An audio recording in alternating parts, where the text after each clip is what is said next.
صدر گرامی قد حضرات علماء کرام، بزرگان ملت، عزیزان گرامی،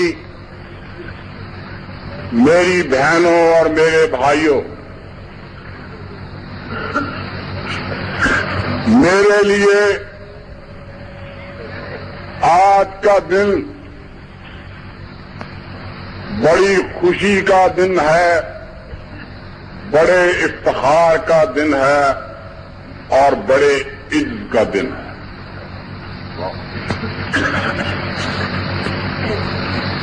یہ عظیم الشان کانفرنس جو 3 دن تک آپ لوگوں کے دل و دماغ کے دامن میں انوار قرآن و حدیث جمع کرتی رہی، مجھے آج کچھ اپنے دل کی باتیں کہنی ہیں اور زیادہ تر اپنے بزرگ، میں جن کے مقابلے میں ذرہ ہوں، یعنی مولانا داؤد غزنوی، ان کے حکم کی تعمیل کرنا ہے۔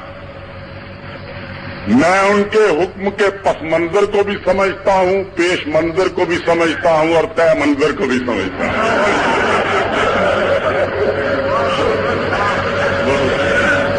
تو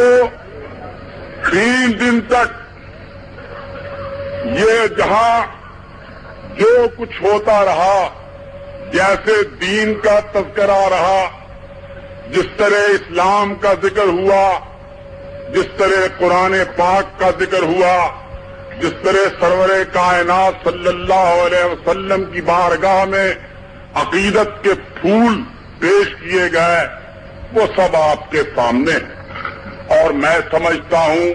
کہ یہ تھوڑی سی بات ذرا ادبی انداز میں ابو بکر صاحب کی اجازت سے کہنی چاہیے کہ مولانا نے مجھے اس سارے مسئلے کے بعد نقطے کے طور پر استعمال کیا۔ میرا موضوع یہ ہے کہ دور حاضر میں علماء اسلام کی ذمہ داریاں کیا ہیں یا کیا ہونی چاہیے، اور میں کوشش کروں گا کہ اپنی تقریر کا ایک ایک حرف، ایک ایک لفظ، بلکہ ایک ایک شوشہ اس کے گرد گھومتا رہے اور اس کا پابند رہے۔ لیکن جیسا کہ میں نے یہ کہا کہ مجھے خوشی بھی ہے، مجھے افتخار بھی ہے اور مجھے اس بات کا عز بھی ہے، یہ اس لیے کہ میرے لیے یہی موضوع بہتر تھا، بلکہ موضوع تھا، اور مجھے اس کانفرنس میں جہاں دین کے پیکر بیٹھے ہوں، جہاں علم کے مجسمے بیٹھے ہوں، جہاں حدیث پڑھانے اور پڑھنے والے بیٹھے ہوں، جہاں قرآن سننے اور سنانے والے بیٹھے ہوں، جہاں تفسیر میں لوگ ڈوبے ہوئے بیٹھے ہوں، اور جن کے ہاتھوں میں ہم نے ہاتھ شفاعت کے لیے دے دیے ہوں، ان کے سامنے مجھ جیسے شخص کو یہی بیان کرنا چاہیے کہ دور حاضرہ میں علماء اسلام کی ذمہ داریاں کیا ہیں۔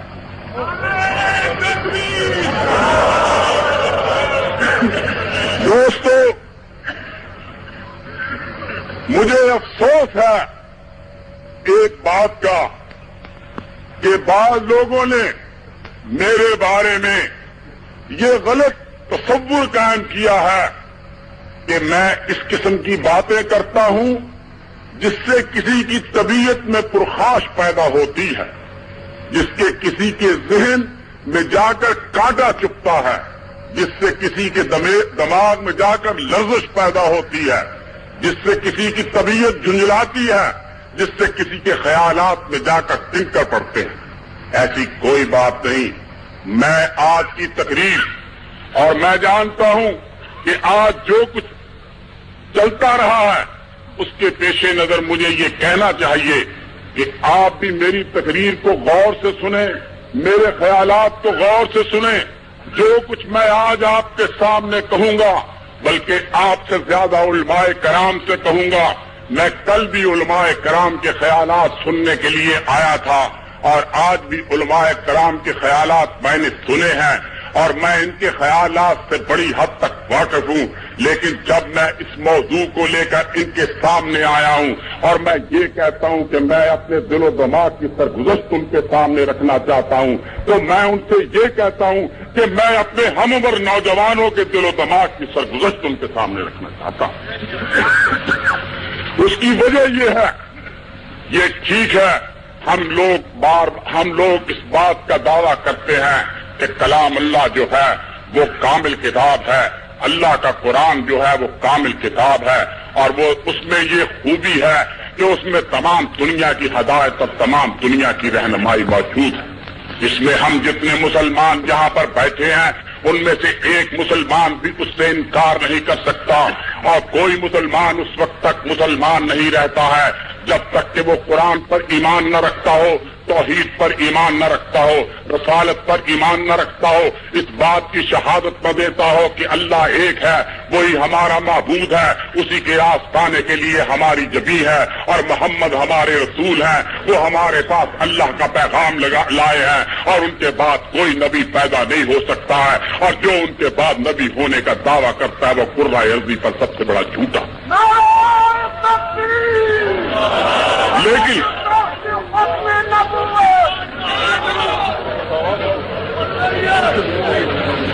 بھائی آپ میری بات ذرا میرے خیالات آپ مجھے باندھ لینے دیجیے۔ تو وہ شخص جو یہ کہتا ہے اس کو اس بات میں ہم لوگوں میں کوئی اختلاف نہیں ہے، ہم سب اس کے قائل ہیں۔ اس بارے میں جیسا کہ مجھ سے پہلے مولانا محمد اسحاق نے تقریر کرتے ہوئے فرمایا، اور بڑی خوبی کی بات انہوں نے کہی کہ ہم ہر اس شخص کو اہل حدیث مانتے ہیں جو اللہ کی توحید کا قائل ہو اور محمد عربی صلی اللہ علیہ وسلم کی حدیث کا قائل ہو، اور اس کے بعد ان تمام صحابہ کو، ان تمام بڑے بڑے انسانوں کو، بڑے بڑے لوگوں کو اور اکابر اسلاف کو، اور انہوں نے جو کچھ دین کے معاملے ہمارے سامنے ہدایت اور رہنمائی کے ضابطے پیش کیے ہیں اور تحریریں پیش کی ہیں، ان کی تحریروں کو بشرطے کہ وہ قرآن اور حدیث کی ترازو میں ٹھیک تلتی ہو اور ان کے وزن میں کوئی فرق نہ ہو، اس کو مانتا ہو، ہمارے نزدیک وہ مسلمان ہے، وہ اہل حدیث ہے، اور ہم کسی مسلمان کی تکفیر کرنے کے عادی نہیں ہیں اور نہ کسی مسلمان کی تکفیر کرتے۔ لیکن اس کے ساتھ ہی مجھے جو بات آج آپ کو کہنا ہے وہ یہ کہنا ہے کہ یہ ٹھیک ہے کہ قرآن بھی ٹھیک ہے اور قرآن کامل ایک کتاب ہے اور اس کے کامل ہونے میں کوئی شبہ نہیں، لیکن سوال یہ پیدا ہوتا ہے کہ اس کے کامل ہونے کے لیے آیا ہم نے اس دنیا میں کوئی اپنی طرف سے علم و نظر کی ایسی وادیاں قطع کی ہیں جس سے ہم دنیا کے سامنے قرآن کو ایک علمی ضابطے کے طور پر پیش کریں اور دنیا کو یہ بتا سکیں کہ صاحب یہ کوئی بات نہیں، آپ بیٹھے رہیں، بیٹھ جائیں، کوئی بات نہیں، آپ بیٹھ جائیں، کوئی پولیس کو آواز دینے کی کیا ضرورت ہے؟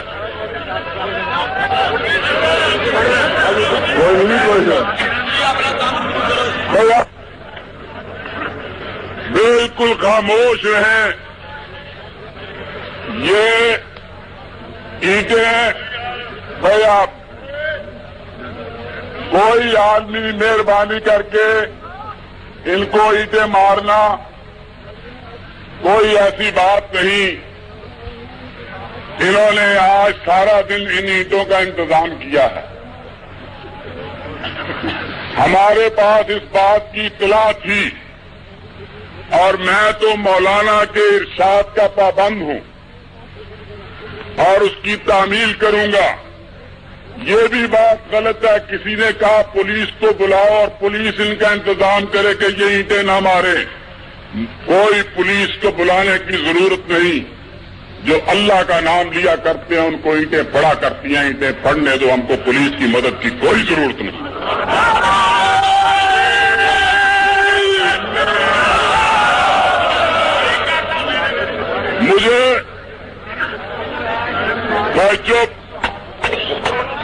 مجھے یہ بھی معلوم ہے میں کسی کو برا کہوں تو آپ مجھے فوراً روکیے گا. مجھے یہ بھی معلوم ہے کہ ان پولیس کے جاسوسوں نے آج پولیس کے ساتھ مل کر افسران بالا کو اس قسم کی رپورٹیں بھیجی کہ اگر شورش کی تقریر ہوگی تو وہاں پر فساد ہو جائے گا، ہنگامہ ہو جائے گا، قتل ہو جائے گا. میں ان سے کہتا ہوں میں شیر ہوں جو گونج رہا ہوں، کسار میں بلی نہیں جو گاڑی میں کرتی ہے.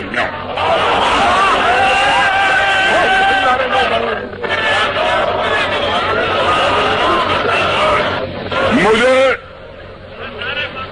بھائی آپ کوئی لقمہ نہ دیں، کوئی. یہ اگر مجھ کو چھیڑیں گے تو میں ان کو ننگا کروں گا، اور اگر مجھ کو نہیں چھیڑیں گے تو میں اپنے موضوع کی بات کروں گا، اس سے ادھر ادھر نہیں. یہ کوئی پولیس سے کہنے کی ضرورت نہیں. اس علاقے کی پولیس کی مرضی ہے کام کرے، مرضی ہے کام نہیں کرے. کوئی مائی کا لال پیدا نہیں ہوا جو شورش کاشمیری کے جلسے کو تڑپ تڑپ. میں اپنا انتظام خود گھر سے کر کے آیا ہوں، کوئی نہیں. سیدھی سادی بات ہے، تم جاؤ جو کام تم کرتے ہو جا کر سٹی کوتوالی میں مخبری کیا کرو اور اس کے بعد نمازیں پڑھایا کرو، تمہارا یہی کام ہے. تم نے شاہ اسماعیل کی مخبری کی، تم نے سید احمد کی مخبری کی، تم نے قاسم نانوتوی کی مخبری کی، تم نے رشید احمد گنگوئی کی مخبری کی، تم نے محمود الحسن کی مخبری کی، تم نے عبداللہ غزنوی کی مخبری کی، تم نے داؤد غزنوی کی مخبری کی. تم عطا اللہ شاہ کے جاسوس رہے. تم سے بدتر مخلوق میں دنیا میں پیدا ہوئی ہے نائندہ. کوئی پرواہ نہیں. تم اینٹیں برساتے ہو، یہ پولیس کے علم میں ہے کہ کس نے اینٹیں برسائی ہیں. اس کو آج اندر کرنا چاہیے، ورنہ یہ لاہور کی فضا کو مقدر کر کے اس قسم کی باتیں یہاں پر نہیں چل سکتی. ہم تو سیدھی سادی بات کرنے کے لیے یہاں پر آئے ہیں کہ علماء کرام کا کیا فرض ہے، علماء کرام کو کیا کرنا چاہیے. علماء کرام، اور یہی میرا موضوع ہے، اسی پر میں بات کرنا چاہتا ہوں، اور یہی میری بات کی آج کا عنوان تھا اور یہی رہے گا. میں سیدھی سادی بات میں کہتا ہوں، آئیے اس گفتگو کو اسی پر لے آتے ہیں. دین اسلام تین چیزوں سے عبارت ہے. اسلام تین چیزوں کا مجموعہ ہے، اعتقادات کا، عبادات کا اور معاملات کا. اسلام تین چیزوں کا مجموعہ ہے، اعتقادات کا، عبادات کا اور معاملات کا. اور میں کہتا ہوں یہ علماء کرام کے لیے ہے کہ سب سے پہلے اسلام کی بدنصیبی کا آغاز اس دن ہوا جب نیک روحوں نے تھک ہار کر اعتقادات اور عبادات کو الگ کر لیا اور معاملات کو الگ کر دیا. جس شخص نے اسلام میں سب سے پہلے دین اور ریاست کی تفریق کی، دین اور سیاست کی تفریق کی، اس نے بقول اقبال کے کہ جدا ہوتی سیاست سے تو رہ جاتی ہے چنگیزی. اس نے چنگیزی کی بنیاد رکھی اور اس کا نتیجہ یہ ہوا کہ مسلمان دو حصوں میں بٹ گئے. ایک وہ لوگ ہو گئے جن لوگوں نے جہاد کیا، جن لوگوں نے کلمہ حق بلند کیا، اور یہ قرون اولا کی باتیں ہیں، لیکن جب دیکھا کہ عبداللہ ابن زبیر جیسے کو بھی لٹکنا پڑتا ہے صلیب پر، اور جب دیکھا کہ علی بن زید کو بھی کہنا پڑتا ہے حجاج بن یوسف سے مخاطب ہو کر کہ تم اب تم اسی طرح ہم پر مظالم کرتے چلے جاؤ، لیکن یاد رکھو کہ ہماری مصیبت کے دن بھی تمہاری طاقت کے دنوں کی طرح جلد جلد گزر چلے جائیں گے۔ چنانچہ اس کا لازمی اور بدیہی نتیجہ یہ نکلا کہ جب یہ لوگ، جن لوگوں نے صحابہ کی آنکھیں دیکھی تھی، تابعین کی آنکھیں دیکھی تھی، تبا تابعین کی آنکھیں دیکھی تھی، اور جن لوگوں نے جہاد کیا تھا اور جو اللہ کے نام پر تلواریں لے کر میدان میں آتے تھے، جو جہاد کے لیے میدان میں نکلتے تھے، جب انہوں نے دیکھا کہ ہماری سلطنت، ہمارے حکمرانوں نے خود ہی کیسر و کسرا کا دین اختیار کر لیا ہے، تو اس کے بعد انہوں نے اعتقادات و عبادات کا معاملہ الگ کر لیا، اور اس اعتقادات و عبادات ہی سے تصوف کی بنیاد پڑی، اور لوگوں نے یہ سمجھا کہ سلطنتیں تو جو ہیں، جو سلطنتوں کے بھوکے ہیں ان کے حوالے کر دو، اور تصوف جو ہے، جو عرب کے مزاج کے منافی تھا لیکن عدم کی پیداوار تھا، اس تصوف نے پیدا ہونے کے بعد ہمارے ملت میں ایک ایسا رخنا پیدا کر دیا کہ وہ رخنا آج چل کے جا ہے کہ ہمارے اعتقادات کی دنیا بھی خراب ہو چکی ہے اور ہماری عبادات کی دنیا بھی خراب ہو چکی ہے۔ چنانچہ یہ چیز چلتی چلی گئی، یہ چیز پھیلتی چلی گئی۔ اب میں اس سلسلے میں ظاہر بات ہے کہ یہ جب بات آگے بڑھی، لیکن یہ نہیں،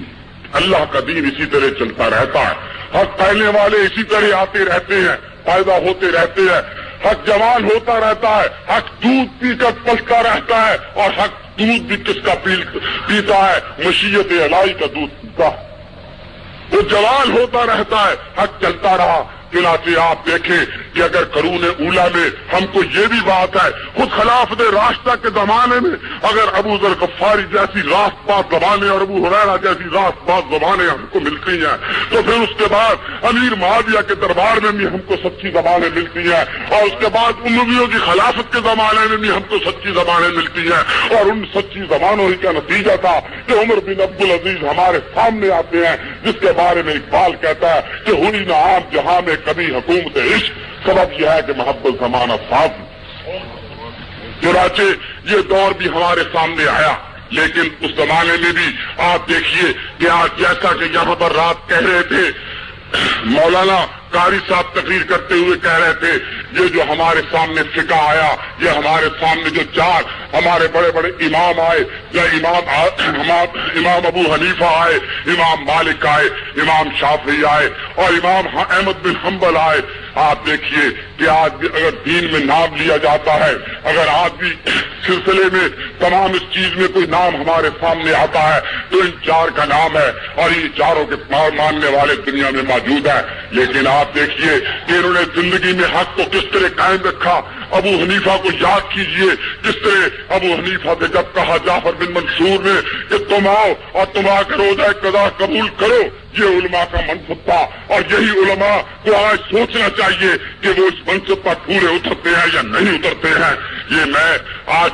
کیا وجہ ہے، میں دیکھتا ہوں کیا وجہ ہے کہ یہاں پر اسلامک ایڈوائزری کونسلیں بنتی ہیں تو ان میں حق و علماء کو نہیں لیا جاتا، اور ان میں ایسے علماء کو نہیں لیا جاتا جو سچی بات کہہ سکتے ہوں، جو ہر بات کرنے کو شاید تیار ہو جائے، لیکن دین میں مداخلت اور دین میں مفاہمت اور دین میں مثاق اور دین میں پابند لگانے کے لیے تیار نہیں ہوتے۔ لیکن ان کی جگہ ایسے علماء کو لیا جاتا ہے، بلکہ ان کے لیے لفظ علماء کا استعمال کرنا بھی لفظ علماء کی توہین ہے، بلکہ ایسے لوگوں کو لیا جاتا ہے جو میرے خیال میں دین کی بات کہنے سے کی بجائے یہ بات زیادہ بہتر طور پر کر سکتی ہے کہ گورنر کے پاس جائیں اور جا کر کہیں کہ شورش کاشمیری آج حق کہتا ہے، اس کو جیل میں ڈال دو۔ چنانچہ یہ چیزیں ہمارے سامنے آئی۔ چنانچہ امام ابو حنیفہ کو جب یہ کہا گیا کہ تم تو عہدہ قضا ہم پیش کرتے ہیں، چیف جسٹس کا عہدہ پیش کرتے ہیں، تم اس کو قبول کر لو، تو کیا میں کہتا ہوں وہ کس پائے کے لوگ، اس مرتبے کے لوگ تھے، وہ فرماتے ہیں کہ میں یہ عہدہ قبول کرنے کے لیے تیار نہیں، اس لیے کہ میں اس کا اہل نہیں ہوں۔ اور اس کے بعد جب وہ کہتا ہے کہ نہیں تم جھوٹ بولتے ہو، تو اس نے کہا میرا فیصلہ تم نے خود کر دیا، اگر میں جھوٹ بولتا ہوں تو پھر میں عہدہ قضا سنبھالنے کے قابل ہی نہیں ہوں، مسلمانوں کا قاضی وہ نہیں ہو سکتا۔ اس کے بعد 100 کوڑے لگتے ہیں اور 4 برس جیل میں رہتے ہیں، 100 کوڑے لگتے ہیں اور 4 برس جیل میں رہتے ہیں، اور 4 برس کے بعد جب نکلتے ہیں تو اس طرح نکلتے ہیں کہ روح جو ہوتی ہے قبض انصری سے پرواز کر چکی ہوتی ہے، اور وہی بقول شاد عظیم آبادی کے کہ چھٹے اسیر تو بدلا ہوا زمانہ تھا، وہ شاخ ہی نہ رہی جس پہ آشیانہ۔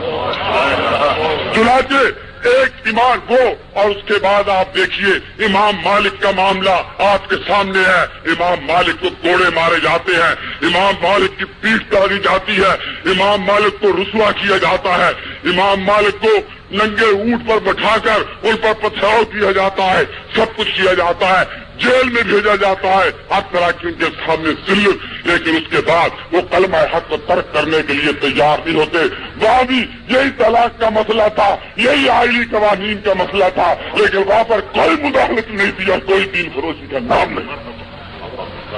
یہ امام مالک کا ایمان تھا، آج تم ان کو مانتے۔ اسی طرح امام شافعی کے ساتھ 60 سادات کو بھی گرفتار کیا جاتا ہے، لیکن ان سے اتنے مرعوب ہوتے ہیں، خلیفہ وقت اتنا مرعوب ہوتا ہے کہ ان کی خوش بیانی، ان کی حاضر جوابی، ان کی برجستہ گوئی، ان کی تیزی گفتار، ان کی منطق، ان کا استدلال، ان کا علم، ان کی نگاہ، ان کا فقہ، ان کا دین دیکھنے کے بعد ان سے مرعوب ہو جاتا ہے اور ان کو چھوڑ دیتا ہے۔ لیکن احمد بن حنبل کو آپ دیکھیے، اور احمد بن حنبل کی استقامت کو آپ دیکھیے کہ تم احمد بن حنبل کا نام لیتے ہو، لیکن احمد بن حنبل جیسا آدمی تو ایک پیدا کرو، ساری داستان میں ایک ایسی داستان، ایک ایسا وقت تو لاؤ، ایک ایسا باپ تو لاؤ کہ کس طرح وہ شخص خلق قرآن کے مسئلے میں کھڑا ہوتا ہے، کس طرح رسوائی ہوتی ہے، کس طرح پٹتا ہے، کس طرح مار کھاتا ہے، کس طرح اس کے پاؤں میں بیڑیاں پہلائی جاتی ہیں، کس طرح ذلیل ہوتا ہے، لیکن وہ کہتا ہے میں کلمہ حق کو کبھی ترک کرنے کے لیے تیار نہیں،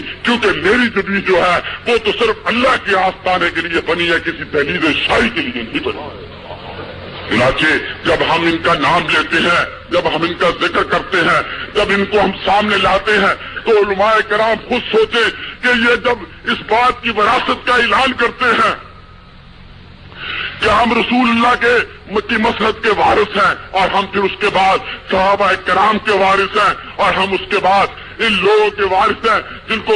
کہا جاتا ہے کہ وہ ہمارے ائمہ ہیں، ہم احمد بن حنبل کے وارث ہیں، ہم شافعی کے وارث ہیں، ابو حنیفہ کے وارث ہیں، امام مالک کے وارث ہیں، تو پھر سوچنا پڑے گا کہ آج جن لوگوں کی تم وراثت کا نام لیتے ہو انہوں نے دین میں کیا کیا، انہوں نے کیسے جہاد کیا، کیسے جدوجہد کی، اور کیا کوئی دین کو دیا۔ لیکن میں کہتا ہوں اے علماء کرام، اے میرے اکابر، اے ہمارے بزرگوں، اے ہمارے لٹے ہوئے قافلے کے رہنماؤں، سوچو اگر آج اسلام پلٹ نہیں رہا اور اسلام کٹ رہا ہے، اگر اسلام چھٹ رہا ہے تو اس کی ایک وجہ ہے کہ پہلے اسلام صرف اس لیے پٹ گیا تھا کہ اس زمانے میں دین اور سیاست الگ کر دی گئی تھی، ورنہ دین اور سیاست الگ نہ ہوتی تو یہ چیز نہ ہوتی۔ اور اس زمانے میں یہ تھی کہ اس زمانے میں اس قسم کے مسائل ہمارے سامنے نہیں آتے تھے۔ یہ مسئلہ نہ کبھی ابو بکر کے سامنے آیا، نہ عثمان کے سامنے آیا، نہ فاروق کے سامنے آیا، نہ حضرت علی کرم اللہ وجہہ کے سامنے آیا، نہ اس وقت علم غیب کا مسئلہ تھا، نہ اس وقت رفع یدین کا مسئلہ تھا، نہ اس وقت حاضر و ناظر کا مسئلہ تھا، نہ اس وقت 11ویں کا مسئلہ تھا، نہ اس وقت بغداد کے پیر کا مسئلہ تھا، نہ اس وقت ملفوظات کا مسئلہ تھا، نہ شریعت کے ان کھلانوں کا مسئلہ تھا جو آج انگریز نے اپنی ضرورت کے تحت ایجاد کیے تاکہ مسلمان کے سینے میں سے جہاد کی روح ہمیشہ کے لیے سلب۔ یہ کوئی مسئلہ اس وقت نہیں تھا، ایک جہاد کا مسئلہ تھا، اور یہ مسئلہ جب تھا مجھے یاد ہے، میں اب علماء کے سامنے ان واقعات کو بیان نہیں کرنا چاہتا، یہاں پر ایسے ایسے لوگ بیٹھے ہیں، لے دے کر میرے پاس کچھ ادبیات کا، کچھ تاریخ کا، کچھ فلسفے کا، کچھ صحافت کا، کچھ خطابت کا ایک تھوڑا سا اثاثہ رہ جاتا ہے۔ وہ بھی ایک طرف میرے مولانا بیٹھے ہیں، ایک طرف انہوں نے اپنے بڑے فاضل فرزند ارجمند بٹھا رکھے ہیں، اور میں سینڈوچ بن کر سوچ رہا ہوں کہ دوراہے پر کھڑا ہوں، سوچتا ہوں کس طرف جاؤں۔ ادھر میرے مولانا داؤد غزنوی ہیں، ادھر جناب ابو بکر بیٹھے ہیں۔ بہرحال میں اپنی بات کہنے کے لیے آیا ہوں، میں دل کے دروازوں پر دستک دینے کے لیے آیا ہوں اور دماغ کے دروازوں پر دستک دینے کے لیے آیا ہوں، اور بقول مولانا ابوالکلام آزاد کے اس اعلیٰ جہیر الصوت کے ذریعے میری آواز اس کونے سے اس کونے تک پھیل سکتی ہے، مشرق کے دامن کو چھو سکتی ہے، مغرب سے ہم آغوش ہو سکتی ہے، شمال کی بلندیوں تک جا سکتی ہے، اور جنوب کی پہلائیوں تک جا سکتی ہے، سرا کی پستیوں میں اڑ سکتی ہے، سرا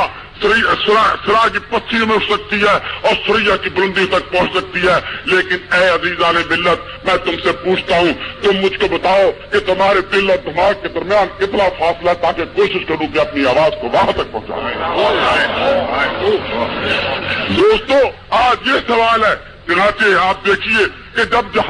میں جہاد پر زور دیتا ہوں اس وقت یہ کوئی مسئلہ نہیں تھا، ذرا گرم پانی، کوئی یہ مسئلہ نہیں تھا، مسئلہ صرف اتنا تھا کہ آیا جہاد سب پر مقدم تھا. اور چنانچہ آپ نے دیکھا ہوگا کہ جب ذرا گرم پانی جہاد کا مسئلہ تھا اور صرف یہ مسئلہ تھا، صرف آپ دیکھیے کہ جب سرور کائنات صلی اللہ علیہ وسلم گزار وصال فرما گئے اور تو اس وقت ابو بکر نے جو اعلان رضی اللہ تعالیٰ عنہ جو اعلان کیا وہ یہی کہا تھا کہ جو زکات نہیں دے گا میری تلوار اس سے زکات لے گی. ان چیزوں پر زور دیا جاتا تھا، یہ نہیں کہ جو 11ویں نہیں دے گا میں اس کو کافر بنا دوں.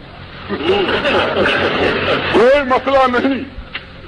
لیکن کہا کہ جو زکات نہیں دے گا میری تلوار اس سے زکات لے گی. یا صدیق اکبر نے اپنے بیٹے سے پوچھا کہ تو اس دفعہ جہاد میں شریک کیوں نہیں ہوا؟ تو انہوں نے کہا کہ میری شادی کو 4 دن ہوئے تھے اور میری شادی کی وجہ سے میں نہیں جا سکا. انہوں نے کہا تو اپنی 4 دن کی شادی کی وجہ سے جہاد میں شریک نہیں ہو سکا، تو نے اللہ کے حکم کی نافرمانی کی ہے، یا اپنی بیوی کو جا کر طلاق دے دے. چنانچہ جب ابو بکر صدیق کے بیٹے نے اپنی بیوی عاتقہ کو طلاق دی اور اس کے بعد ان کا وہ اشعار کہ کتنے خوبصورت چہرے ہوتے ہیں جن کو فرض کے لیے جدا کرنا پڑتا ہے، تو آپ اس کا اندازہ نہیں کر سکتے کہ وہ ابو بکر کا بیٹا تو اللہ کے راستے میں جہاد نہ کرنے کی وجہ سے اپنی محبوب بیوی کو طلاق دیتا ہے. تو تم ان لوگوں کے بارے میں کیا کہتے ہو جو اسماعیل کو جہاد کرنے کی بنا پر کافر کہتے ہو؟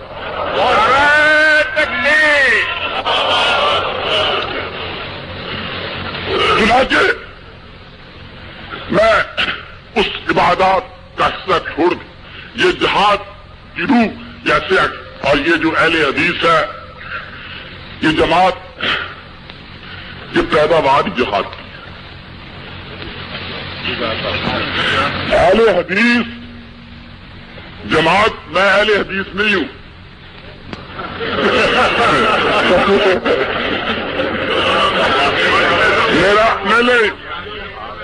میرا ایمان ان کی نسبت ابھی کمزور ہے.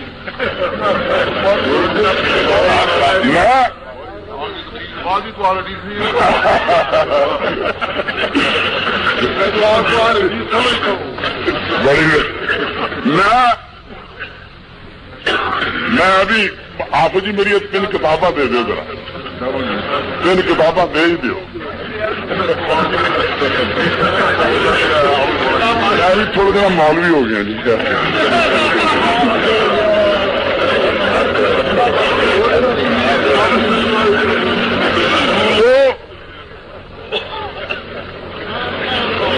آج آپ میری باتیں سن مولانا، آج میں آپ کو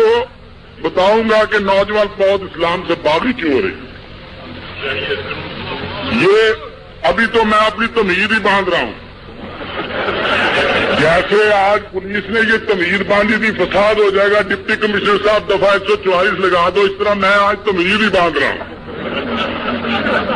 کوئی فساد بھائی اللہ اور اللہ کے رسول کے نام پر کوئی فساد کرنے کو تیار ہے؟ کوئی نہیں.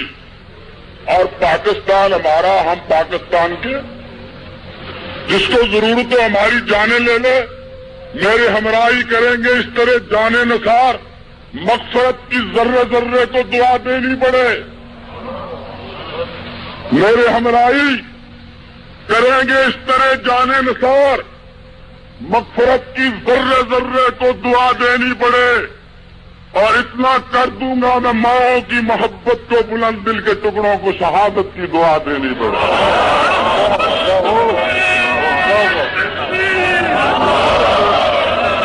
اتنا کر دوں گا علامہ صاحب میں ماؤں کی محبت کو بلند، اتنا کر دوں گا میں ماؤں کی محبت کو بلند. دل کے ٹکڑوں کو شہادت کی دعا دینی پڑے اور خاک ارض پاک سے ایسے اٹھاؤں گا شہید جن کے مدفن کو زمین کربلا دینی پڑے.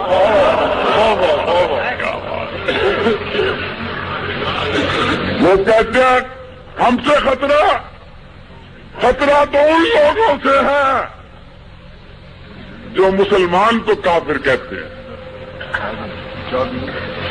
جو مرضی دے دو جی، زہر ہی دے دو مولانا تھوڑے اتنے ہوگی. خدا بھی قسم مولانا داؤد غزنوی اللہ شاہد ہے، میں ان کی اتنی عزت کرتا ہوں، یہ میرے باپ کی طرح ہے. یہ مجھ کو زہر دے تو آب حیات ہے، اور جو میرے مخالف جنہوں نے رپٹ لکھوائی ہے وہ آب حیات بھی دے تو میں نے ان کے ساتھ یاد میں ان کے ساتھ جنت میں جانے کے لیے تیار نہیں.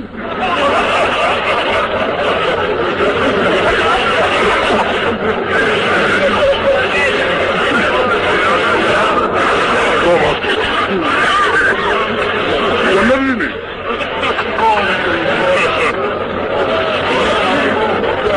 لیکن جنت میں جانے کا فائدہ ہی نہیں.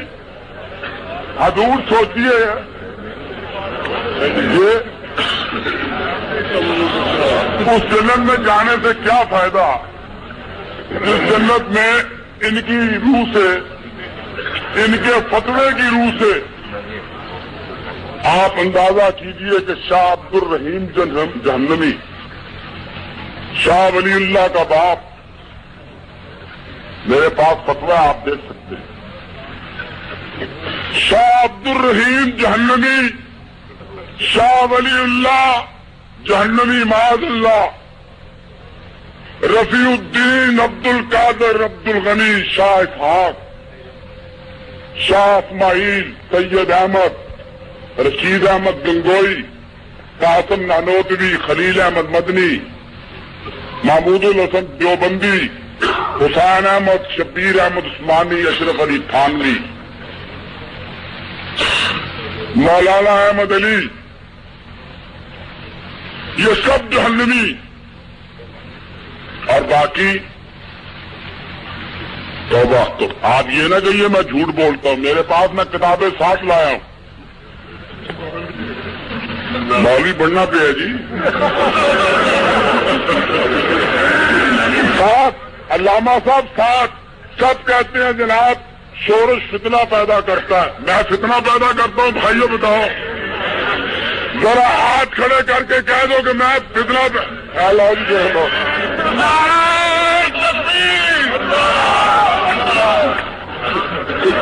خدا کے لیے سچی رپورٹ لکھنا، تم کو قیامت کو جواب دینا پڑے گا. سچی رپورٹ لکھنا. میں سچ بات یہ تو 4 جاسوس یوں ہی جا کر کہتے ہیں بیچارے شریف افسروں کو تنگ کرتے ہیں. 4 جاسوس ہیں لاہور میں، 4 جاسوس. میں نام کیا لینا، میں ان کا نام نہیں اس وقت لے سکتا. اس وقت میں باوضو ہوں تو ایسے نام ہی لیا کرتا تھا.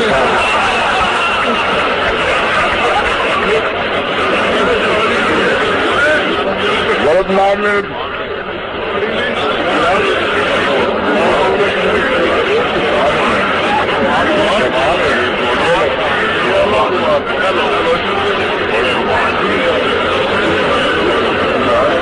تو حضرات نہیں، ایک بات میں صاحب آپ بیٹھ جائیں، بھائی میرے بیٹھ جائیں. مجمع بڑا ہے، بڑا مجمع ہے. یہ مجمع خدا اس کو سلامت رکھے اور مولانا داؤد کو سلامت رکھے. ان کی بدولت ہمیں بھی اس مے خانے میں داخل ہونے کا اور خم لگا دے. میرے منہ سے تیرے مے خانے کی خیر 1-2 جام جزاکی میرا کیا ہوتا ہے.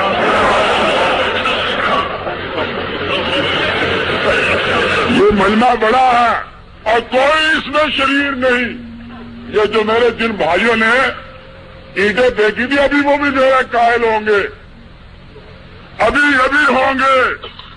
میں تو کسی کو برا کہتا ہی نہیں. میں نے تو میرا اتنا قصور ہے مولانا میرا، ابھی وہ جہاد کی طرف ہی آؤں گا میں، لیکن بیچ میں کرتا جو ہوں نا آزاد تھا نا. صرف اتنا میرا قصور ہے کہ میں نے کہا لائل پور میں کہ بھائی یہ سارے کافر، ان کو کافر نہ کہو، لوگ کیا کہیں گے؟ اس پاکستان کے لیے، اس مملکت خدا داد کے لیے 3.5 کروڑ مسلمان تو ہم کافروں کے حوالے کر کے آئے، اور تم تو سب سے بڑے پیر پرست ہو، قبروں پہ جانے والے ہو، تم نے کیسی کیسی قبریں ان کے حوالے کر دی۔ اجمیر کا خواجہ کو حوالے کیا، نظام الدین کو حوالے کیا، بختیار کاکی کو حوالے کیا، سلار مسعود غازی کو حوالے کیا، اورنگزیب کو حوالے کیا، مجدد الفسانی کو حوالے کیا، شاہ ولی اللہ کو حوالے کیا، کس کس کو حوالے نہیں کیا؟ یہ اور اعلی حضرت احمد رضا خان کو حوالے کیا، سب کو تم نے حوالے کیا۔ اب خدا کے لیے ان مسلمانوں کو کافر کیوں کہتے؟ اتنی بات میں نے کہی، خدا کی قسم اس کے سوا میں نے، علامہ صاحب اللہ شاہد ہیں، میں نے کچھ نہیں لائل پور میں کہا، اور ساتھ اتنی بات میں نے کہی کہ بھائی اگر یہ دوزخ میں جائیں گے تو میرے محبوب کو ڈالا جو گیا دوزخ میں، میں بھی دوزخ میں چلا جاؤں گا جنت لے کر۔ اب اس کے بعد قبلہ ہوا کیا؟ میں نے ایک لیڈر لکھا، حکومت کو توجہ دلائی، لاہور کی دیواروں پر میرے خلاف ایک پوسٹر آپ نے پڑھا ہوگا، اس بازار کا شورش، یہ شورش کی شورش، حالانکہ شورش کا شورش ہونا چاہیے تھا، کیونکہ شورش جب ملک میرے ساتھ لگی ہے تو مذکر ہو گئی ہے۔ یہ ساری اتنی چیزیں اور گالیاں، ماں بہن کی گالیاں، بیٹی کی گالیاں، میری لڑکی کو خدا کی قسم روزانہ میں اس کو بتاتا نہیں، میرے پتے پر خط آتے ہیں، عاشقانہ خط، ذلیل خط، اس میں گالیاں، اور یہ مجھ کو کہتے ہیں کہ میں ان کو گالی دیتا ہوں۔ میں نے ایک دفعہ بھڑک کر شاعرانہ انداز میں ذرا چھیڑ خانی ضرور کی ہے، اور آپ جانتے ہیں کہ چھیڑ خوبہ سے چلی جائے اصل، یہ ضرور کہا ہے، لیکن یہ لاہور کی دیواروں پر پوسٹر لگے رہے، لاہور کی دیواروں بغیر پرنٹ لائن کے، کچھ نہیں۔ اور کیا ہوا؟ پھر میں نے ذرا اپنے ٹھاٹ میں آ گیا، میں نے یہ لکھا کہ ان کے بس میں ہو تو ناموس سے پیغمبر نہ بچے۔ خانقاہوں میں مریدوں کو نچانے والے اور گولیاں ترک جوانوں پہ چلانے والے۔ پھر میں نے یہ لکھا، پھر آپ جانتے ہیں کہ طبیعت کے جب بند کھلتے ہیں تو باغ و بہار ہو جاتی ہے، آخر میں ظفر علی خان کا شاگرد ہوں۔ پھر یہ بات ہوتی ہے، پھر یہ بات، اب اس کے بعد میں نے کچھ نہیں کہا، کوئی میرا اخبار نکالیے، میں نے مولانا احمد رضا کا آخری وصیت نامہ ضرور چھاپا ہے، وصایا شریف سے نکال کر، جس میں لکھا ہے کہ میرے مرنے کے بعد پراٹھے، بریانی، مرغ مسلم، متنجن، مظافر، بجلی کے کباب، بکری کے کباب، شامی کباب، پھلیری دال، ماء ادرک، سوڈا واٹر، اور سوڈا واٹر کا جو اصلی لازمہ ہوتا ہے، جو شاعر عام طور پر عمر خیام کے پہلو میں بسر کرتے، اس کا ذکر ہی نہیں کیا۔ یہ کوئی چیز، یہ میں نے ضرور کیا، لیکن اس کے بعد کیا ہوا؟ اب مجھے افسوس ہے مولانا، میں آؤں گا اپنی اصلی پہ 5 منٹ میں، مجھے افسوس ہے کہ میری اس بات پر آپ سنیے گا، میں تو کہتا ہوں کہ اللہ ہے، شاید اللہ تعالیٰ نے مجھ کو ان کے لیے پیدا کر دیا۔ کیوں کیا؟ سنیے، مجھے افسوس ہے یہ آتے ہیں کہتے ہیں جی کوئی یہ بزرگ میرے بیٹھے ہیں کوئی آپ میں سے میرے اخبار میں سے میں کوئی گستاخی کا لفظ نکالیے میں نے ان کے میں کس کو گالی دوں؟ میں شیخ عبد القادر جیلانی کو گالی دے سکتا ہوں؟ میں تو ان کے آستانے کی خاک بھی نہیں ہوں، وہ تو سب سے بڑے موحد تھے۔ تم ان کے خلاف بغاوت کی ہے جو مشرکانہ رسومات کرتے ہو، بغاوت تمہاری۔ اور مجھے بعد سے چٹھی آ رہے ہیں کہتے ہیں شورش مرتد ہو گیا، رسول کی گستاخی کرتا ہے، لوگوں کو اکسا رہے ہیں۔ تم نے میرے گھر میرے سامنے جائز سمجھتا ہے، اور آگے لکھا ہے کہ وہابی اپنے نطفے سے پیدا کی ہوئی لڑکی کے ساتھ شادی کرنا جائز سمجھتا ہے۔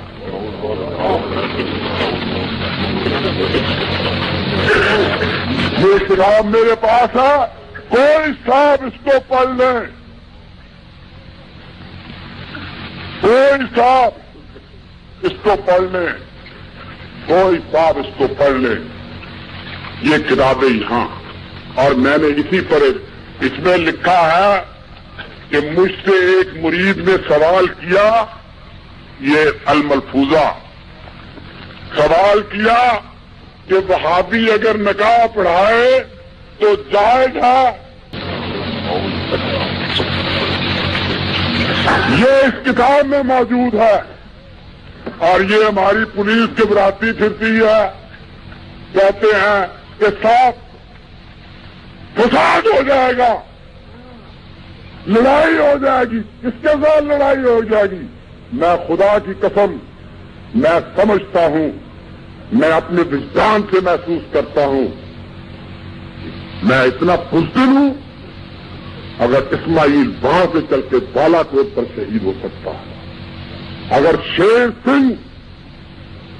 سید احمد کی لاش کو روک سکتا ہے، آپ تم اس کتاب میں لکھتے ہو کہ تم نے سکھوں کی تعریف کی ہے محمد عمر اچھلے والے، اور کہا ہے کہ سید احمد کو جائز روندا گیا مرتد کے۔ علامہ صاحب آپ اس شخص کے ساتھ تقریریں کرتے ہیں، یہ محمد عمر یہ اچھلے کا راجپال،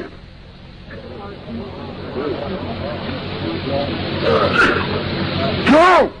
مذہب سے قوم کیوں باغی ہو رہی ہے؟ مذہب سے مولانا اس لیے باغی ہو رہی ہے کہ یہ لکھا ہے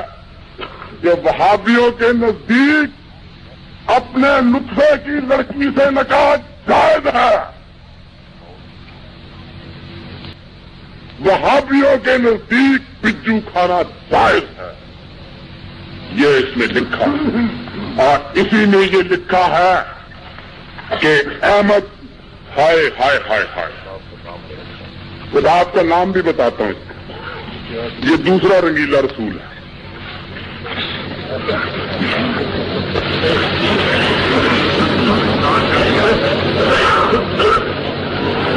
یہ اس میں لکھا ہے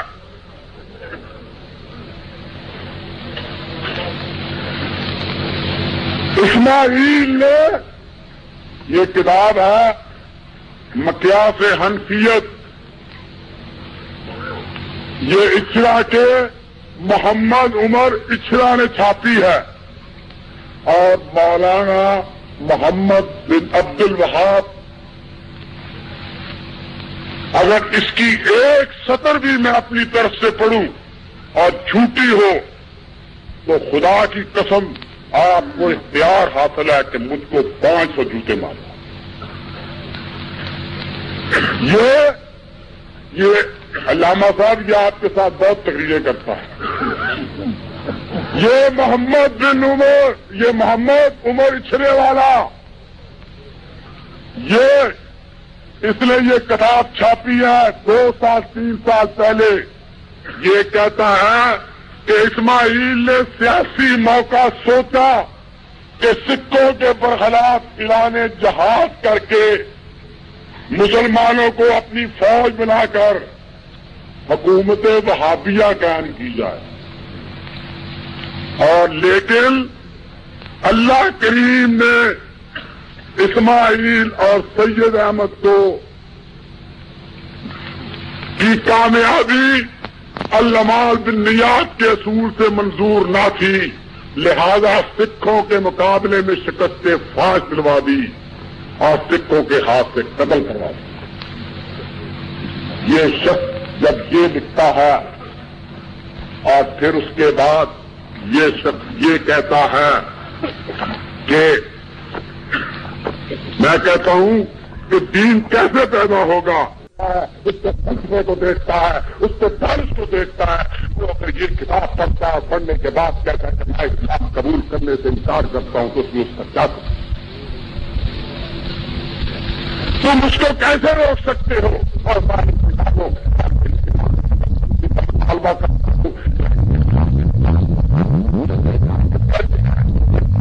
جائے گا اور تم سمجھتے ہو کہ اس طرح مجھ کو ڈرا کر، یا عبد الحامد بداجونی یہ سمجھتا ہے کہ وہ گورنر پنجاب کے پاس میری مخبری کر کے، یا محمد عمر یہ سمجھتا ہے کہ وہ کسی کمشنر کے پاس میری مخبری کر کے، یا ابوالبرکات یہ سمجھتا ہے کہ وہ میری جاسوسی کر کے، یا کوئی اور چھوٹا موٹا کشمیری بازار کا سیرت کمیٹی کا نام نہاد سیرت کمیٹی کا کتابوں کا تاجر یہ سمجھتا ہے کہ یہاں کے DSP کے بوٹ چاٹ کر وہ مجھ کو قید کرا دے گا، تو میں خدا ذوالجلال کی قسم کھاتا ہوں، میں اب سید احمد اور اسماعیل شہید کی سنت پر عمل کرنے کے لیے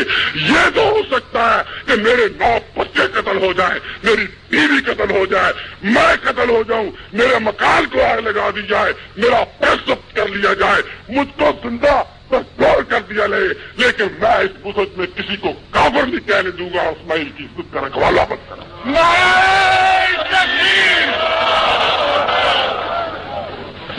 کوئی ایسی بات نہیں ہو سکتی ہے اور تم اس قسم کی باتیں کرتے ہو، کوئی پرواہ نہیں،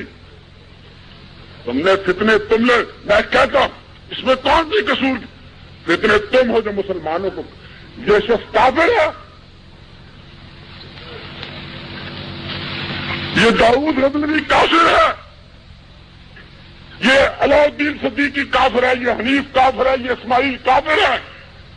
یہ مولانا اسحاق بول رہے تھے یہ کافر ہے، یہ تمام اکابرین ملت جو یہاں پر بیٹھے ہیں یہ کافر ہیں۔ عجیب بات ہے، وہابی کا لفظ تو انگریز نے گالی کے طور پر ایجاد کیا تھا۔ ہاں علامہ صاحب، میں آج ہی ایک کتاب پڑھ رہا تھا، وہابیز ان انڈیا اینڈ ان عربیہ، مصنف کا صحیح پروننسیشن میری زبان پر نہیں آ سکا، سپیلنگ اس کے یہ ہے KETCHER، پتہ نہیں کچھ ایسا ہی ہے،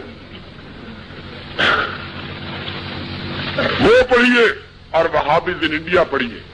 اور سر رابرٹ ایڈورڈ کا وہ مقدمہ جو پٹنے کے علماء کا تھا وہ پڑھیے۔ میں نے تینوں کتابیں آج پڑھی، میں حیران، جیسے انگریزوں نے قومیں اسی طرح مٹ جایا کرتی ہیں، پہلے ان کے الفاظ کے ساتھ کھیلا جایا کرتا۔ یہ ایک بڑی عجیب و غریب مولانا داستان ہے، مثلا ٹیپو سلطان ہے نا، انگریزوں نے جب ٹیپو سلطان سے انتقام لیا تو اس کے بعد اپنے کتوں کا نام ٹیپ ٹیپ ٹیپ ٹیپ رکھا، یاد ہے نا آپ کو؟ بھائی پڑھے لکھوں کو یاد ہے نا، ہمارے دیسی صاحب بھی کہتے رہے tape tape tape tape tape, یہ رکھا، اور دوسرے صاحب بہادر نے جو روٹی کھانے پہ ملازم رکھے اس کا نام خنسامہ رکھا، اور علامہ صاحب اصل میں ٹیپو کے ساتھ جو جمع مردی اور بہادری کے ساتھ لڑا تھا، اور جس سے زلزلے بھی اسی طرح خوف زدہ تھا اور وہاں کے جنرل بھی اسی طرح خوف زدہ تھے، وہ خان سامان وزیر جنگ تھا جس کو وہ خان سامان کہتے تھے، اس کو اس کی حد تک کرنے کے لیے خان سامہ بنایا، ٹیپو کی حد تک کرنے کے لیے کتوں کا نام رکھا گیا ٹیپ ٹیپ، اور خان سامہ خان سامان، کیوں جی ابو بکر صاحب ٹھیک کہہ رہا ہوں، یہ رکھا گیا۔ اور آپ کو پتا ہے یہ اردلیوں کی جو وردی ہے، کبھی آپ نے غور سے دیکھی؟ جو 7 کا اردلی وہ یہاں پر حاشیہ ہوتا تھا پہلا کرتے تھے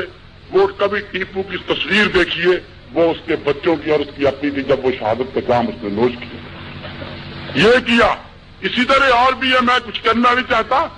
الفاظ اسی طرح بگڑ جایا کرتے ہیں اگر آپ کبھی ایرانی لٹریچر پڑھیں گے اور براؤن کی ہسٹری پڑھیں گے آپ نے پتا یہ کیا یہ خلیفے کا لفظ آپ استعمال کرتے ہیں میں اب کہنا نہیں چاہتا ہر حجام کو ہو خلیفہ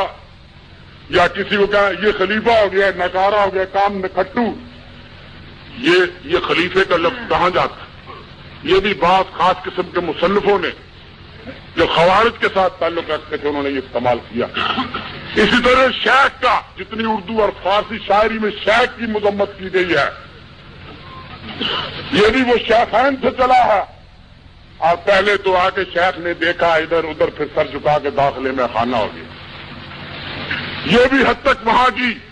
اسی طرح یار غار آپ بدماشی کے معنی میں چھاڑی یار ساڑھا یار غار یہ ابو بکر صدیق کی طرف اسی طرح آپ میں کبھی اپنے اخبار میں استعمال نہیں کرتا آپ کہتے ہیں وہ کون ہوگا وہ جی چھڈو کوئی ہوئے گا زید بکر عمر راما رولیا بنسی کام دے کھری زید عثمان بکر ابو بکر اور عمر جائیے براؤن کی ہسٹری پڑھیے لیکن آپ اسی طرح یہ لفظ اور آئندہ سے اس طرح یہ لفظ استعمال نہ کیا گیا اسی طرح یہ لفظ وہابی کا لفظ جب انگریزوں نے یہ دیکھا 1857 میں جب انگریزوں نے یہ دیکھا 1857 میں کہ شاہ اسماعیل شہید رحمت اللہ علیہ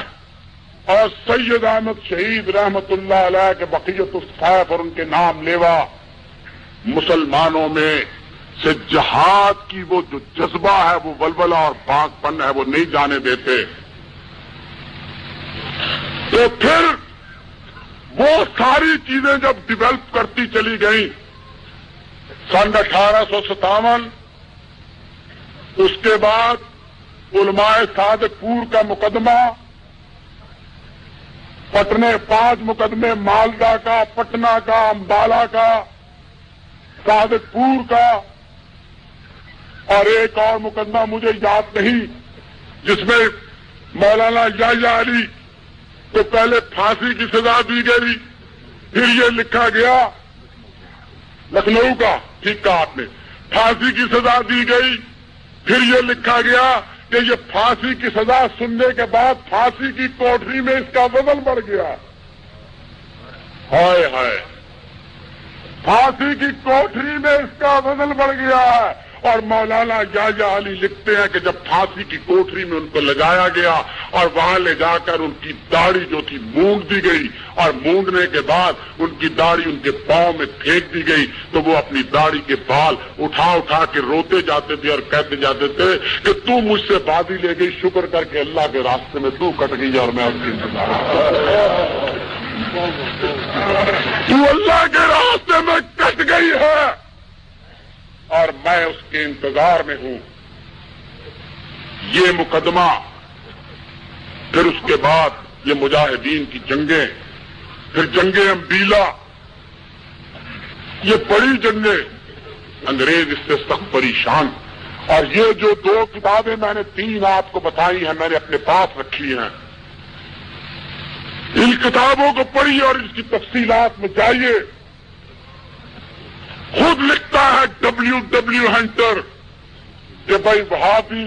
ہاں ہمارے ہندوستانی مسلمان میں اور انڈین مسلمان کہ وہابی ہونا بڑا مشکل ہے یہ شہادت کا ہے الفت میں قدم رکھنا لوگ آسان سمجھتے ہیں مسلمان ہونا یہ شہادت کا ہے الفت میں قدم رکھنا ہے لوگ آسان سمجھتے ہیں مسلمان ہونا اور یہ ساری کتاب پڑھ جائیے ایک ہی انگریز کہتے ہیں کہ یہ وہابیوں کے ہاتھ سے ہم اہل حدیث، وہابی کا لفظ بعد میں آیا، اور کیوں آیا، کیسے آیا، یہ ایک عجیب و غریب بات ہے، بعد میں آئے گی۔ گالی کے طور پر آیا، یہ انگریزوں نے گالی بنایا، جیسے بنانے والوں نے خلیفے کا لفظ گالی بنایا، زید عمر بکر بنایا، یار غار بنایا، شیخ بنایا، جیسے بنانے والوں نے خان سامہ بنایا، ٹیپو بنایا، اسی طرح وہابی کا لفظ انگریزوں نے گالی بنایا، اور جس کو وہابی کا، حالانکہ حقیقت تو یہ ہے کہ محمد بن عبد الوہاب اور شاہ اسماعیل شہید کے حج کا جو زمانہ ہے، ان میں دونوں کی ملاقات کا کوئی مورخ کہتے ہیں کہ ملاقات ہی زمانہ ہی بول کیوں آیا، اور پھر کیسے فتوے، اور پھر یہ ایک عجیب، لوگ کہتے ہیں کہ صاحب فلاں صاحب نے مکہ معظمہ سے فتوے حاصل کیے، اور وہاں کے آپ کو معلوم ہونا چاہیے کہ وہاں کا بھی فتویٰ حاصل کرنے والا اس وقت کے استنبول کا سفیر انگریز بگ مین تھا، جس نے مکے کے لوگوں سے، مکے سے جا کر اس وقت کے شریف مکہ کی معرفت فتویٰ حاصل کیا تھا وہابیوں کے خلاف، اور وہ فتویٰ چھپا۔ یہاں پر فتویٰ دینے والے واجد علی شاہ کے دربار کے لوگ تھے جو ایک خاص مذہب کے ساتھ تعلق رکھتے تھے، وہاں کے فتویٰ دینے والے انگریزوں کے ساتھ تھے جو محمد بن عبد الوہاب کے خلاف تھے، اور تیسرے فتویٰ دینے والے بدائیوں کے فضل رسول تھے جنہوں نے بعد میں جا کر رائے بریلی میں سید احمد رضا کے دین کی بنیاد رکھی۔ ان لوگوں نے یہ وہابیوں کے متعلق کیا، اور پھر انہوں نے یہ فتویٰ لینے کے بعد ان کو جناب پھانسی پر چڑھانے کی ساری کوشش کی۔ لیکن آپ دیکھیے اس زمانے لارڈ رابرٹس کہتا ہے ہاں میں آپ اس زمانے کی تاریخ کیسے کہ جس کو داڑھی والے کو دیکھتے تھے پھانسی پر لٹکا، جس کا پانچا اونچا پھانسی پر لٹکا دو، جو وہ کہتے تھے کہ ہمیں چین نہیں آتا۔ ایک تم کہتے ہو، کن کو کہتے ہو، تارا چند کی ہسٹری پڑھ لو، اور چھوڑو لاہور کے شریف النسل ڈپٹی کمشنر نے غدر پر کتاب لکھی ہے، بڑے فاضل ہیں لاہور کے ڈپٹی کمشنر، بڑے لائق اور فاضل ہیں، بڑے صاحب قلم ہیں، علم دوست ہیں، ان کی کتاب غدر پڑھ لو، تم کو معلوم ہو جائے گا کہ علماء کے ساتھ کیا سلوک ہوا۔ چھوڑو وہ بھی چھوڑو، فنانشل ریونیو کمشنر اکرام کی کتاب پڑھ لو، لیکن تم یہ چیزیں نہیں پڑھو گے، تم نے دو ہی کتابیں پڑھو گے، یا مقیاس حنفیت یا الملفوظہ یا وصایا شریف، تیسری کوئی کتاب نہیں، اور یا وہ ڈائری جو صبح تم جا کر دو گے اپنے آقا آنے والی نعمت کو کہ اکبر نام لیتا ہے خدا کا اس زمانے میں۔ رقیبوں نے رپورٹ لکھوائی ہے جا کے تھانے میں کہ اکبر نام لیتا ہے خدا کا اس زمانے میں۔ میں تو کسی مسلمان کو کافر نہیں کہتا، میرے نزدیک تو کسی مسلمان کو کافر کہنا دیوار کعبہ کو گرانے سے بھی زیادہ ہے۔ میں کیسے کافر کہوں؟ میں تو تم کو بھی کافر نہیں کہتا، حالانکہ تم مسجدوں میں میرے بارے میں فتویٰ دیتے ہو کہ اس کی بیوی کا نکاح فسق ہو گیا، اس کو دوسرے کے ساتھ شادی کرنی۔ یہ تمہارا دین ہے، یہ تمہارا مذہب ہے، اس مذہب کو لے کر تم آگے آؤ گے؟ تو یہ وہابی یہ کیسے بہت تن لارڈ رابرٹس نے کہا ہاں کہ دو انسانیت کے دو دشمن ہیں، محمد کی تلوار اور محمد کا قرآن۔ اور سر ولیم مور نے کہا کہ جب تک مسلمانوں میں نظریہ جہاد باقی ہے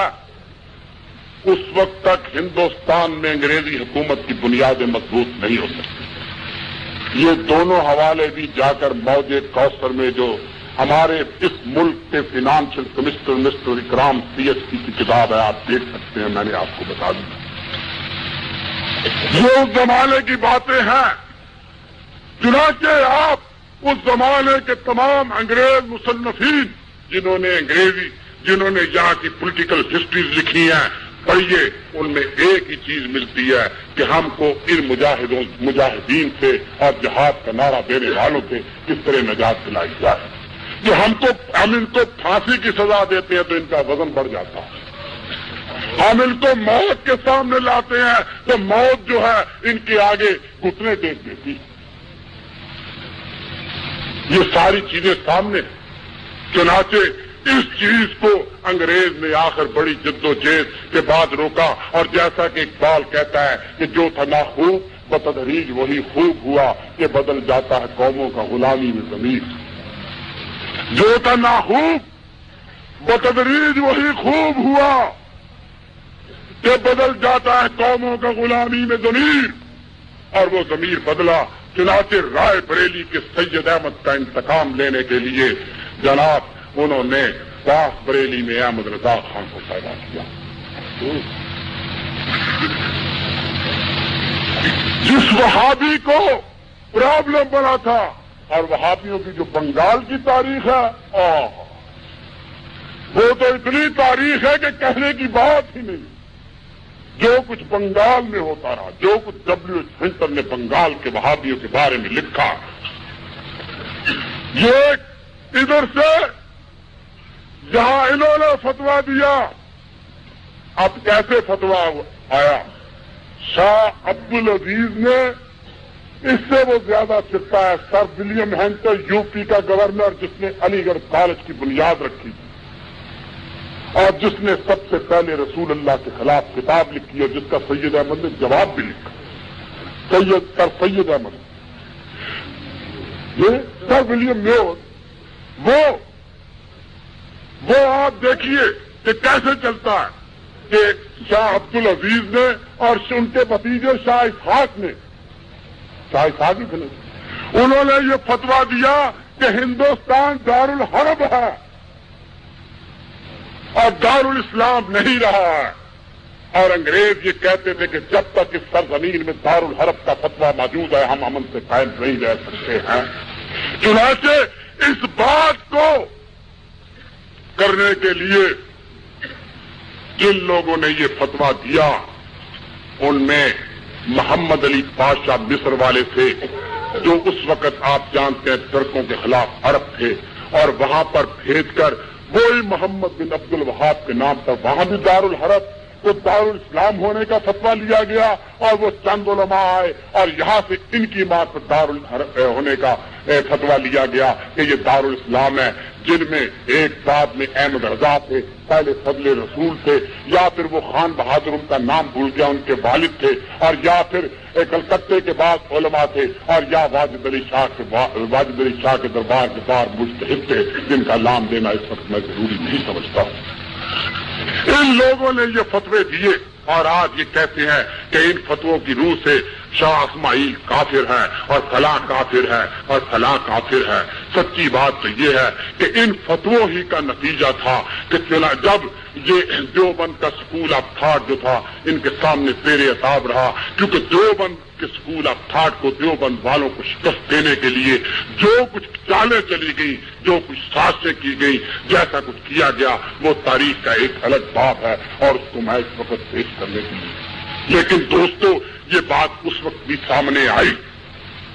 میں اس کی لمبی چوڑی داستان میں دیوبند کو بھی چھوڑ دیتا ہوں. میں اس بات کو، یہ تو کہتے ہیں کہ قاسم نانوتوی رسول اللہ کا گستاخ تھا، اور میں کہتا ہوں کہ قاسم نانوتوی رسول اللہ کی نشانیوں میں سے ایک نشانی تھا. جو شخص جس شخص کو پکڑنے کے لیے اس زمانے میں فوج پکڑتی تھی، اہل اللہ کو پکڑتی تھی، علماء کو پکڑتی تھی اور پھانسی پر لٹکا دیتی تھی اور درختوں پر باندھ دیتی تھی. اور یہاں راوی کے کنارے کے بارے میں جو لکھا گیا ہے، ایک سکھ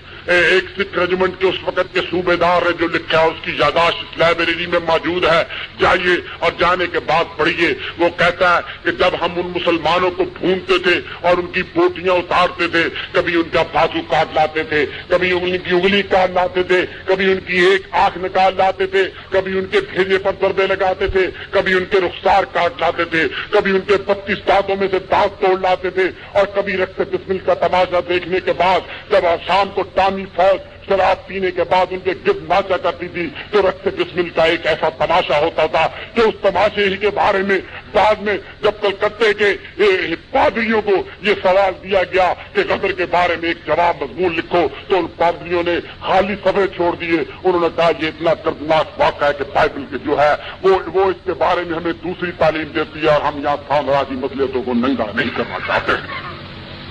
چنانچہ یہ چیزیں سب سامنے آتی تھی. لیکن آپ دیکھیے میں اس بات کو ابھی چھوڑتا ہوں کہ وہ کیسے فتوے آئے اور کس طرح فتوے آئے اور کس طرح یہ فتنہ پیدا کیا گیا اور کس طرح نہ پیدا کیا. لیکن خلافت موومنٹ کے بعد خلافت موومنٹ کے زمانے میں جب یہاں کے مسلمانوں نے ایک نئی انگڑائی لی, لیکن اس انگڑائی سے پہلے میں آپ کو دیوبند کے بارے میں یہ بات کہنا چاہتا ہوں کیونکہ دیوبند کے اسکول آف تھاٹ ہی نے اس کے دارالحرب ہونے کا فتویٰ دیا اور یہی لوگ آئے اور ان لوگوں نے یہ بات کہی اس قاسم نانوتوی کے بارے میں. یہ لوگ کہتے ہیں کہ وہ گستاخ رسول اللہ تھا. آپ اس شخص کے بارے میں گستاخ رسول اللہ کہہ سکتے ہیں کہ جب اس کے اعزاء نے جب اس کے اقربا نے اس سے کہا کہ تمام شہر میں فوج پھر رہی ہے اور جو عالم نظر آتا ہے اس کو پکڑ کر تختہ دار پر لٹکا دیا جاتا ہے, اس کو پھانسی پر چڑھا دیا جاتا ہے, آپ خدا کے لیے گھر میں چلے جائیں. آپ کے پاس علم اتنا ہے کہ اگر وہ علم آپ کے پھانسی کے ساتھ چلا گیا تو یہاں پر علم کم ہو جائے گا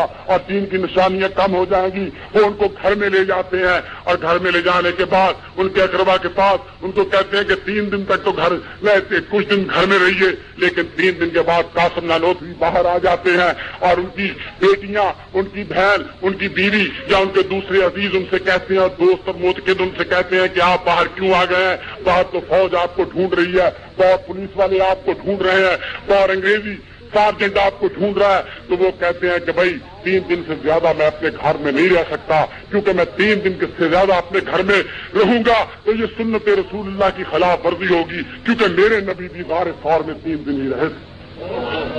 جو شخص اس کے رسول میں اتنا ہو کہ 3 دن سے زیادہ اپنے گھر میں رہنے کے لیے تیار نہ ہو, اگر اس کو محمد عمر اچھلے کا کافر کہتا ہے, ملعون کہتا ہے, مرتد کہتا ہے اور یہ کہتا ہے کہ اس کے پیروکاروں سے نماز پڑھانے سے بہتر ہے اور اس کے بعد وہ پولیس کے پاس جا کر شکایت کرتا ہے, تو میں یہاں کے حکام سے, یہاں کی حکومت سے یہ کہنا چاہتا ہوں کہ اس ملک میں ہم غیرتی کی زندگی اب بسر نہیں کرنا چاہتے ہیں. تم مرزا بشیر الدین محمود کے متعلق لکھا جاتا ہے تو ضبط کر لیتے ہو, تم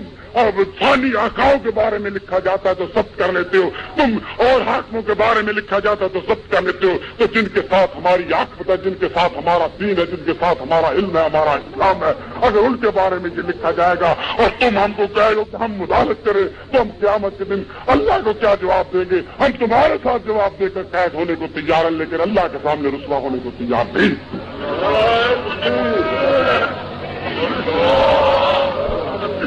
دوستو, چنانچہ جب قید کا زمانہ آتا ہے, چنانچہ جب خلافت موومنٹ آئی تو یہ مولانا معمولی بات نہیں, آپ کو گالیاں کیوں نہیں؟ انگریزوں نے یہ الملفوظہ شریف ہے, الملفوظہ کہنے یہ علامہ عربی میں نام دیجیے.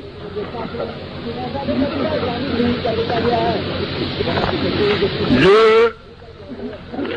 میں تو نام مدد سے ہی لوں گا. یہ اس کا اول ہے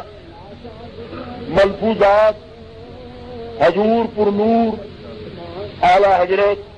یعنی یہ اعلی حضرت میری بات سمجھ میں نہیں کبھی آئی. ویسے میں آدمی سے پوچھتا ہوں, رسول اللہ کے نام کے ساتھ بھی حضرت محمد رسول اللہ, حضرت صدیق اکبر, حضرت عثمان غنی, حضرت فاروق اعظم, حضرت علی کرم اللہ وجہ, اسی طرح امہات المومنین کے حضرت عائشہ, حضرت خدیجہ, بیٹی کے ساتھ حضرت فاطمہ, لیکن یہ اعلیٰ حضرت ہماری سمجھ میں نہیں آئی. سچی بات ہے, یہ اعلیٰ حضرت ہماری سمجھ میں نہیں آئی کہ یہ حضرت سے اعلیٰ حضرت کیا, یہ حضرت سے اعلیٰ حضرت کیا. اس میں اور ان کی ایک کتاب ہے, انہوں نے فتویٰ دیا ہاں وہاں انگریز تو چلا گیا لیکن اپنی ضروریات چھوڑ گیا. ہاں انگریز نے علامہ صاحب ہمیں بڑے بڑے تحفے دیے ہیں, بڑے بڑے تحفے دیے ہیں انگریز نے. نبی ہمیں دیے. انگریز دو ہی چیزوں سے گھبراتا تھا. یو پی میں سید احمد کی اولاد یہ کہتی تھی, اہل حدیث یہ کہتے تھے کہ یہ دارالاسلام نہیں دارالحرب. اس کو دارالحرب کہنے کے لیے یو پی میں احمد رضا پیدا کیا گیا, اور پنجاب میں سستے سپاہی پیدا کرنے کے لیے جہاد منسوخ کیا گیا اور مرزا غلام احمد کو پیدا کیا. وہاں انگریز تیرے قربان ماسٹر ولیم مور نے احمد رضا پیدا کیا, یا مائیکل ایڈوائر کے جد امجد نے غلام احمد پیدا کیا, اور مکے میں کرنل لارس نے شریف حسین مکہ پیدا کیا. تاریخ بس اس سے گھبراتے ہیں. میں ان کو یہ کہتا ہوں کہ یہ انگریزوں کے ایجنٹ ہیں, اور ہیں ابھی ثابت کرتا ہوں 5 منٹ میں. 5 منٹ میں جب خلافت کی تحریک چلی اس وقت تو مسلمانوں میں کوئی اختلاف نہیں تھا نا. علامہ اقبال جیسا اللہ تعالیٰ ان کی قبر پر اپنے انوار برساتا رہے. انہوں نے اسی زمانے میں خریدے, نہ اپنے لہو سے مسلمان کو ہے ننگ وہ پادشاہی, خلافتی کرنے لگا تو گدائی. سب اس سے محمد علی, ہاں محمد علی جسے کہا تھا قتل حسین اصل میں مرگ جدید ہے, اسلام زندہ ہوتا ہے کربلا کے بعد. اور جس نے یہ بھی کہا تھا آنکھیں بھرائی جب نہ رہا کوئی آسرا, آئی خدا کی یاد مگر نہ خدا کے بعد.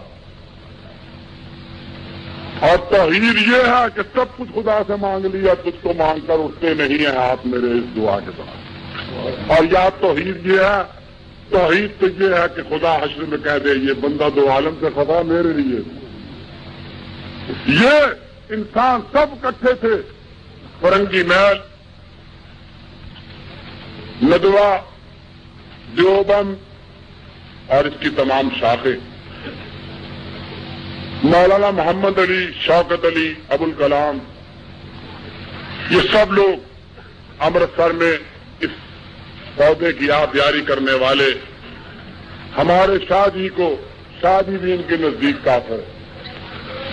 غور کرو, جو شخص ساری زندگی ختم نبوت کے لیے لڑتا رہا, ہائے ہائے آج وہ بھی کافر ہے. ایک دالگرہ کے چوک میں ایک 1.5 قامت کا ایک ملا ہے, وہ بھی کہتا ہے کافر. مولوی منقع,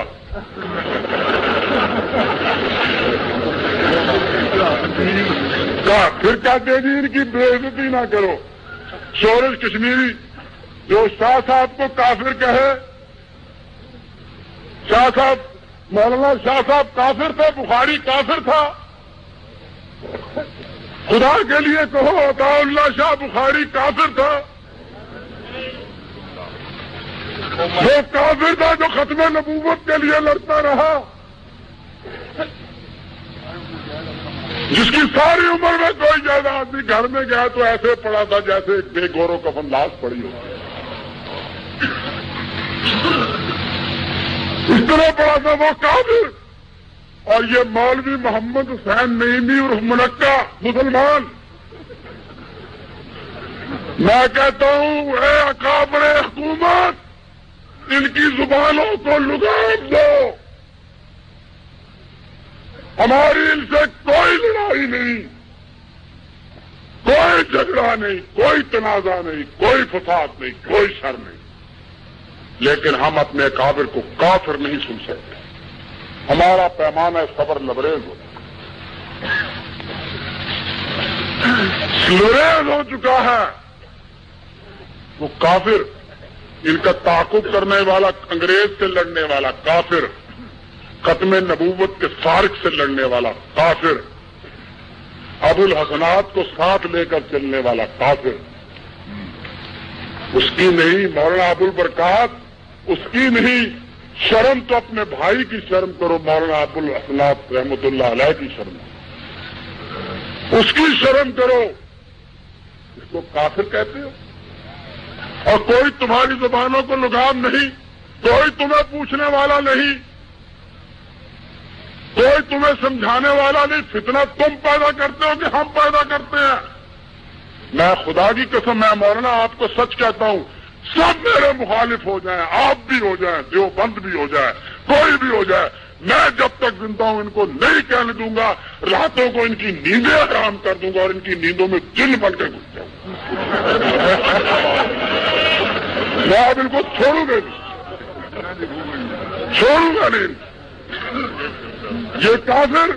جاؤ جس کے پاس شکایت کرتے ہو، کافر میں نے آگے 10.5 سال قید وطن کی آزادی کے لیے کاٹی ہے، اب میں اسماعیل کے لیے بھی 10 سال کاٹنے کے لیے۔ نعرہ تکبیر! یہ کافر، یہ دارالحرب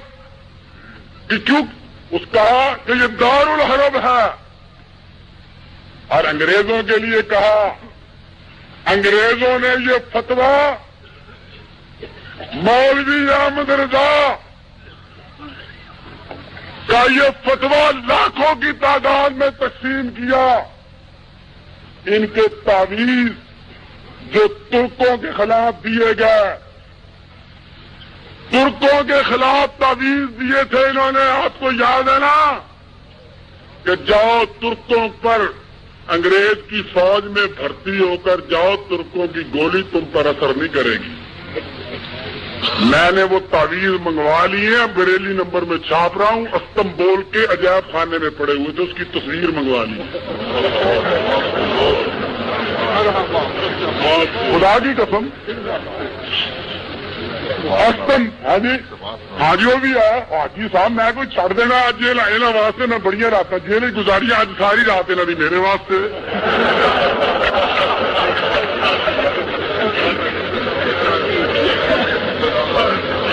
ہاں بھائی میں نے منگوایا ہے تعویذ استنبول کے عجائب گھر سے، میوزیم سے، جو تم نے اپنے مریدوں کو دیے تھے، جاؤ گیلی پولی پر لڑو، قسطنطنیہ میں لڑو، استنبول میں لڑو، انقرہ میں لڑو، ابھی آتا ہوں جی، لڑو، اور خلیفۃ المسلمین کی بیٹی کو اس کے محل میں بالوں سے پکڑ کر بازاروں میں گھسیٹو، ہو سکے تو بنارس سے مصطفیٰ صغیر کو مصطفیٰ کمال کے قتل کرنے کے لیے بھیجو۔ داؤد غزنوی کو وہابی کہتے ہو، اس نے کہا جزیرۃ العرب کے لیے لڑنا ہمارا فرض اور فوج میں بھرتی ہونا حرام۔ بغداد پر گولی چلی، شاہ عبد القادر کا غلاف پھاڑا گیا، انہوں نے کہا جنہوں نے غلاف پھاڑا ہے وہ جہنمی ہے، اور تم نے انگریز کی خوشنودی کے لیے یہاں شیخ اللہ شیخ عبد القادر کا نعرہ پیدا کیا۔ تم نے ان کا جرم یہ قرار دیا کہ تم عبد القادر کے عبد البغداد کے لیے کیوں لڑتے ہو؟ یہ اپنے ابن تیمیہ کی سنت پر لڑے تھے، جس طرح وہ تتاریوں کے حملے پر لڑا تھا، اس طرح یہ انگریزوں کے حملے پر لڑے۔ نعرہ تکبیر! اور تم نے یہاں کہا شیخ اللہ عبد القادر کہتے ہو کہ نہیں کہتے ہو؟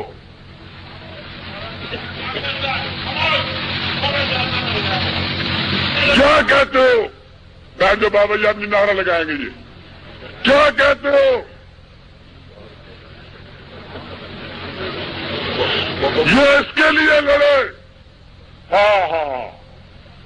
اور کب فتویٰ دیا؟ جب انہوں نے کہا علامہ صاحب کہ جزیرۃ العرب کی تباہی میں حصہ لینا ہمارا کام نہیں۔ جب خانہ کعبہ کا غلاف جلایا گیا، جب مہدی سودانی کی لاش کو اکھاڑا گیا اور خرطوم کے دروازے پر لٹکایا گیا، جب شام کے بازاروں کو خون مسلم سے رنگین کیا گیا، یہی فتویٰ تھا نا خلافت تحریک میں، یہاں پر جس پر حسین احمد پر محمد علی پر کراچی میں مقدمہ چلا تھا، جب یہ کیا گیا تو تم نے کہا نہیں، میرے پاس سپاس نامہ ہے، وہ بھی خاص نمبر میں چھاپ رہا ہوں۔ انہوں نے سپاس نامہ ایڈوائر کو دیا تھا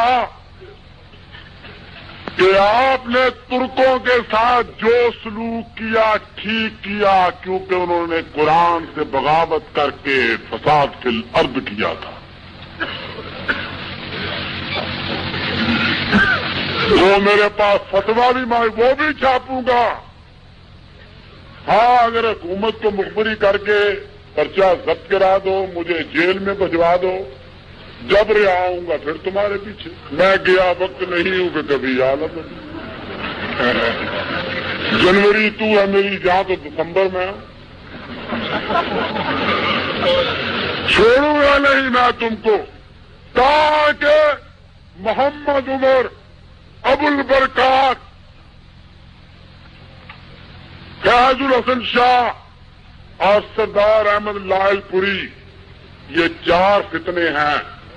یہ لکھ کر نہ دیں کہ ہم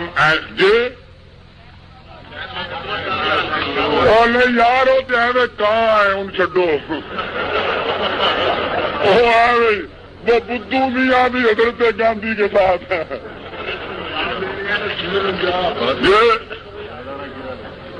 یہ لکھ کر نہ دیں کہ ہم ان کو کافر نہیں کہتے، ہم ان کو کافر نہیں کہتے، ہم ان کو مسلمان ہی سمجھتے۔ یہ لکھ کر نہ دیں، ورنہ ہائے تم نے انگریزوں کو فتویٰ دیا اور بچ کر جاؤ مولانا، ہائے ہائے۔ میں تو سچی بات ہے ان 4 اماموں کا جن کا ذکر کیا، ابو حنیفہ، احمد بن حنبل، شافعی اور مالک، میں تو ان کی خوبیوں کا مرقع ایک اور شخص میں پاتا ہوں جس کا نام ابن تیمیہ۔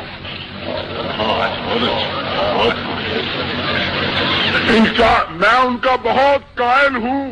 بہت، مجھے اس نے پاگل کر دیا اپنے علم کی، جو کہتا ہے کہ میں نے بچپن میں کبھی کھیلا ہی نہیں تھا، میں لفظ کھیل سے ہی آشنا نہیں ہوں۔ اور جس کے بارے میں کہنے والوں نے کہا ہے کہ اس نے ساری زندگی میں 2 راتیں پڑھنے کے بغیر گزاری تھی، ایک وہ رات جب اس کے والد کا انتقال ہوا تھا، اور دوسری وہ رات جب اس کو روسی نصیب تھی۔ وہ انسان کیسے کیسے پا بجولا لوگ تھے، اور کیسے کیسے حاکم وقت ان سے کہتے تھے تم مجھ کو ڈراتے ہو۔ کیا تھا ابن تیمیہ تو نیز برسر بام آ کے خوش تماشا ہے،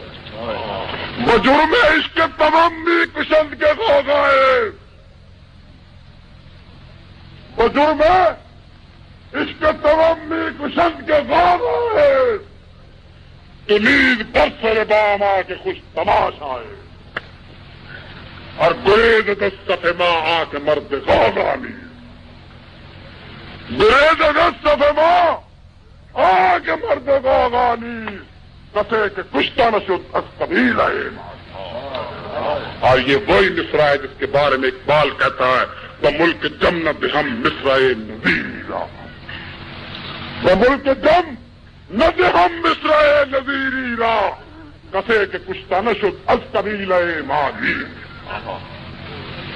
وہ ابن تیمیہ ہے، ہاں تم کو کچھ شرم کرنی چاہیے، یوں تو تھی شرم پیمبر کی انہیں بھی، لیکن دل میں ڈرتے تھے کہ ناراض کہیں کام نہ، دل میں ڈرتے تھے کہ کہیں لاڈ منزل رضی اللہ تعالیٰ عنہ نہ ناراض، لاڈ کلائب رحمت اللہ علیہ نہ ناراض، اعلیٰ حضرت سر اڈوائر نہ ناراض ہو جائے، بڑے بت خانے میں تو کعبے میں گاڑو برہمن آئے۔ ظفر علی کب یاد آیا، اللہ تعالیٰ اس کی قبر کو جگمگاتا رہے ظفر علی خان کی۔ اس نے کہا تھا آپ کہتے ہیں پرایوں نے کیا ہم کو تباہ، آپ کہتے ہیں پرایوں نے کیا ہم کو تباہ، بندہ پرور کہیں اپنوں ہی کا یہ کام نہ، آپ کہتے ہیں پرایوں نے کیا ہم کو تباہ، بندہ پرور کہیں اپنوں ہی کا یہ کام نہ ہو. اور یوں تو ہے شرم پیمبر کی انہیں بھی، لیکن دل میں ڈرتے ہیں کہ ناراض کہیں کام نہ ہو. اور اس مسلمان سے 100 بار ہے کافر اچھا. مولانا اس مسلمان سے 100 بار ہے کافر اچھا جس مسلمان کے پیش نظر انجام نہ.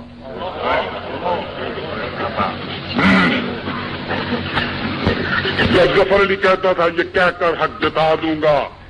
محمد کی شفاعت کا کہ آقا میں نے تیری خاطر چکی جیل میں تھی، اور جب ظفر علی کہتا تھا دی مولوی داؤد کو چڈی جو پولیس میں. اس زمانے کے لوگ اور یہ کہتے تھے نہیں ترک فساد کرتے ہیں، محمود الحسن کافر ہے، حسین احمد کافر ہے، محمد علی کافر ہے، اقبال بھی کافر ہے. اس کی کتابوں میں لکھا اقبال بھی کافر ہے، قائد اعظم بھی کافر ہے. یہ بھی لکھا ہے، سب کو کافر لکھا ہے. یہ کہتے ناراض. اور وہ ابن تیمیہ حکومتوں سے لڑنے والا، اعلان حق کرنے، خدا کی قسم وہ بڑی چیز تھا. میرے پاس میں اس کے بارے میں کیا کہوں، میں سوچتا ہوں کہ اس کے بارے میں کیا کہوں. آئے احسان دانش کا ایک شعر یاد آ گیا کہ آب و گل میں مدتوں آرائشیں ہوتی رہیں، آب و گل میں مدتوں آرائشیں ہوتی رہیں، تب کہیں ایک آدمی کونین کا حاصل بنا. آب و گل میں مدتوں آرائشیں ہوتی رہیں، تب کہیں ایک آدمی کونین کا حاصل بنا. اور یہ ابن تیمیہ کو بھی گالی دیتے ہیں. ابن تیمیہ جب بغداد پہ تاتاریوں نے حملہ کیا، ہائے ہائے ہائے ہائے، اور احمد رضا تجھ کو اس وقت نہ یاد آیا جب جزیرۃ العرب کے لیے یہ لڑ رہے تھے؟ تم فتویٰ لے آئے کہ ترک فسادی ہے، خلافت موومنٹ حرام ہے، انگریز کی فوج میں بھرتی ہو کر جانا حلال ہے، اور اس کے لیے یہ تعویذ لے جاؤ، اس کی گولی تم پر اثر نہیں کرے گی. اور کہا فتویٰ مانگا بغداد کے علماء نے ابن تیمیہ سے کہ تاتاری آ گئے ہیں، نہ یہ کافر ہیں نہ یہ باغی ہیں، ان سے جہاد کیسے ہو سکتا ہے؟ یہ کہتے ہیں کہ ہم مسلمان ہیں، آپ ان سے جہاد کی کیسے؟ تو ابن تیمیہ کہتے ہیں کہ ٹھیک ہے، نہ یہ کافر ہیں نہ یہ باغی ہیں، لیکن یہ خوارج کے حکم میں آتے ہیں اور یہ فتنہ برپا کرتے ہیں. میں تم کو خدا کی قسم کہتا ہوں ان سے جہاد کروں. اور یاد رکھو کہ اگر ابن تیمیہ سر پہ قرآن رکھ کر تتاریوں کی فوج میں شامل ہو جائے تو تم اس کا بھی سر اٹھا. یہ تھا دین. سچی بات تو یہ ہے کہ ہمارے علماء کرام نے حق کہنا چھوڑ دیا، دعوت و عزیمت چھوڑ دی ہے. کسی کے سینے میں احمد بن حنبل کا دل نہیں، نہ مالک کا دل ہے، نہ ابن تیمیہ کا دل ہے، نہ مجدد الثانی کا دل ہے. لوگ اب بھی قید ہوتے ہیں، لیکن علامہ صاحب یہاں شاہ جہاں کی طرح قید ہو کر تاج محل سامنے رکھتے ہیں، کوئی مجدد الثانی کی طرح قید ہو کر گوالیار قلعے میں حق نہیں بلند، کوئی حق نہیں بلند کرنا چاہتا، کوئی کچھ نہیں کہنا چاہتا. نتیجہ اس کا یہ ہے کہ اسلام ان چیزوں سے نوجوان پود کہتی ہے. اب بتائیے، ساری زندگی شاہ اسماعیل لڑا، سید احمد لڑا، مجاہدین لڑے،